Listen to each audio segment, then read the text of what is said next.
जय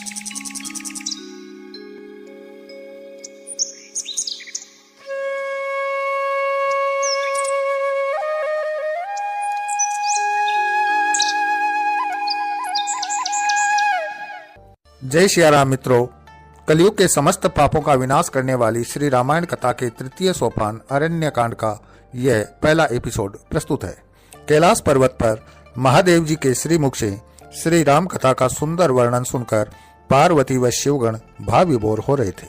भरत का अनुपम पावन चरित्र सुनकर उनके मन प्रफुल्लित हो गए। ऐसे बंधु प्रेम का उदाहरण अन्य कहीं नहीं मिलता। ऐसी प्रभु भक्ति भी दुर्लभ है।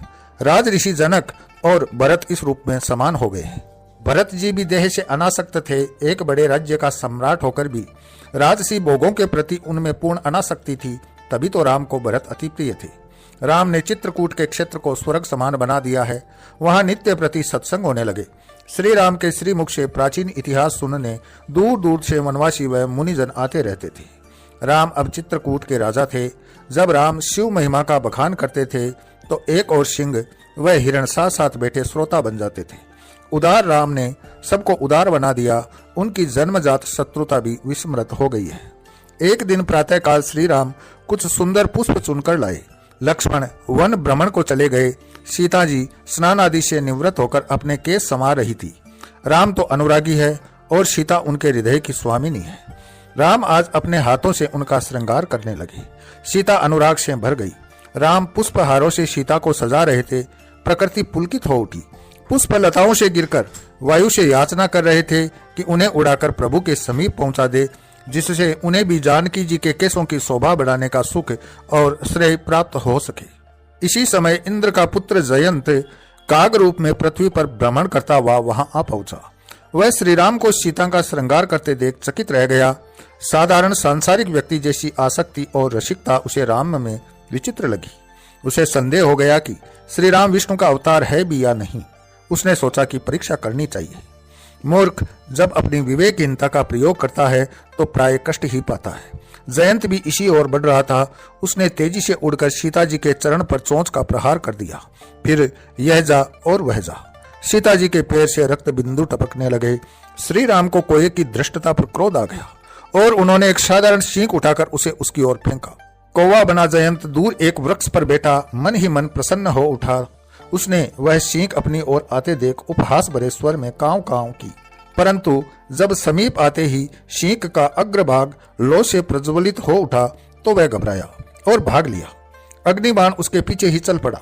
वह ऊपर नीचे दाएं बाएं जिधर भी उड़ता वह बाण भी उधर ही मुड़ जाता। वह जितना तेज उड़ता बाण भी उतनी ही तेज दौड़ता और अब तो उसकी लौ उसके पिछवाड़े को भभका रही थी। उड़ते उड़ते उसकी सांसें उखड़ने लगी और उसमें उड़ने की भी शक्ति न रही। जयंत ने पृथ्वी का विस्तार नाप दिया था, परंतु उस संकट ने पीछा न छोड़ा। उसने बड़ी मुसीबत मोल ले ली थी। वह भागा भागा ब्रह्मलोक पहुंचा तो ब्रह्मा जी ने उसे देखते ही नेत्र बंद कर लिए। रामद्रोही की सहायता तो दूर, उसका मुख देखना भी पाप था। वह वहां से निराश होकर अपने पिता के पास पहुंचा, परंतु आज तो पिता ने भी पीठ फेर ली थी। महादेव जी कह रहे थे कि हे पार्वती, वह मूर्ख जयंत मेरे पास भी आया था, परंतु मैंने भी उस रामद्रोही का मुख नहीं देखा और दुत्कार कर भगा दिया। कृपालु महादेव से भी सहायता न पाकर जयंत अब जीवन के प्रति निराश हो गया। अब संसार में उसका कोई सहायक न होगा। व्यर्थ ही संकट मोल लिया। अपनी मूर्खता पर पछताने के अतिरिक्त अब और क्या किया जा सकता था। वह अश्रु बहा रहा था और उससे उड़ा भी नहीं जा रहा था। वह प्राणों के मोह के कारण रुक भी नहीं सकता था। अचानक ही उसे नारायण नारायण का मधुर स्वर सुनाई दिया। देव ऋषि नारद उसके समीप आ गए और कुशल क्षेम पूछी तो वह बिलख कर रोने लगा। नारद जी तो अंतर्यामी थे। उसकी पीड़ा और पीड़ा का कारण जान गए। उन्हें उस पर दया आ गई तो उन्होंने पीड़ा से छुटकारे का उपाय बताया। पुत्र, इस पीड़ा से केवल वही दयालु प्रभु श्री राम ही मुक्ति दिला सकते हैं। उन्हीं की शरण में जाओ। जयंत तत्काल श्री रघुवीर की शरण में आकर उनके चरणों में गिर गया और त्राहिमाम करने लगा। हे कृपा निधान, मुझ मूर्ख को क्षमा करे। मैं आपकी महिमा जान नहीं पाया। मुझसे बड़ा अपराध हुआ। अब मुझे क्षमा करें। दया सागर श्री राम ने नेत्रों के संकेत से अग्निबाण को शांत कर दिया, परंतु जयंत को दंड अवश्य दिया। उन्होंने उसकी एक आंख फोड़ दी और मूर्ख जयंत पछताता हुआ सृष्टि पर्यंत तिरस्कार का भागी हुआ। चित्रकूट में रहते हुए बहुत समय व्यतीत हो गया था, अतः अब राम वहां से जाने का निर्णय कर चुके थे। कारण भी था। दंडकारण्य से राक्षसों के अत्याचार की कथा सुनने को मिल रही थी। वहां से पलायन करके आए कितने ही मुनिजन भुक्तभोगी पीड़ा का मर्मस्पर्शी वर्णन कर चुके थे। अतः जन जन की पीड़ा हरने वाले श्री प्रभु को दुष्टों के विरुद्ध दमन अभियान आरंभ करना ही होगा। श्री राम, लक्ष्मण व जानकी सहित चित्रकूट से चल दिए तो संत मुनि उनके वियोग में व्याकुल हो उठे, परंतु जानते थे कि करुणा निदान श्री भगवान को जगत कल्याण के लिए जाना ही होगा। वहां से चलकर त्रिमूर्ति आगे बढ़ गई। मार्ग में अत्रि मुनि का आश्रम पड़ा। उनके आगमन के समाचार से महामुनि अत्रि हर्षित हो गए और दौड़कर उनकी आगवानी की। श्री राम, जानकी और लक्ष्मण ने दंडवत होकर उन्हें प्रणाम किया। मुनिवर पुलकित हो गए और आशीर्वाद देते हुए भाव विभोर हो उठे और प्रभु की स्तुति करने लगे। मुनि अत्रि उन्हें आदर सहित आश्रम में ले गए, जहां मुनि पत्नी सती अनुसुईया सीता जी को देखकर हर्षित हो गई। सीता जी ने उनके चरण स्पर्श कर आशीर्वाद प्राप्त किया। सती अनुसुईया वे विख्यात महान नारी थी जिन्हें ब्रह्मा, विष्णु और महेश को बालक रूप में गोद में खिलाने, स्तनपान कराने और पालने में झुलाने का सुख मिला था। त्रिदेवियों के अहंकार को अपने सतीत्व से चूर चूर करने वाली सती अनुसुईया देवताओं के लिए भी वंदनीय थी।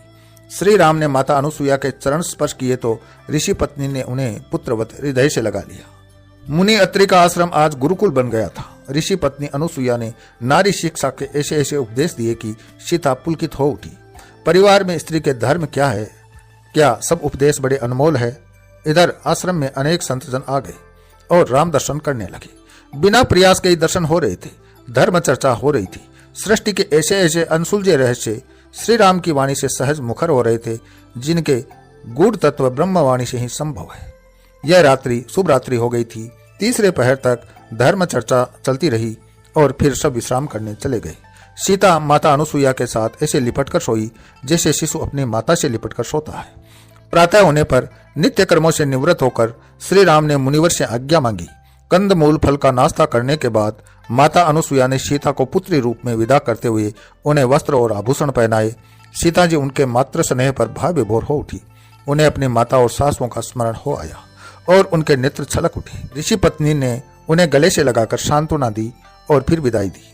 मुनि अत्रि उन्हें विदा करते समय उनके निर्मल यश का गुणगान करते हुए बहुत दूर तक उनके साथ आए। इसी के साथ मैं अपनी वाणी को विराम देता हूँ। अगले वीडियो में फिर मिलते हैं। तब तक के लिए जय सिया राम।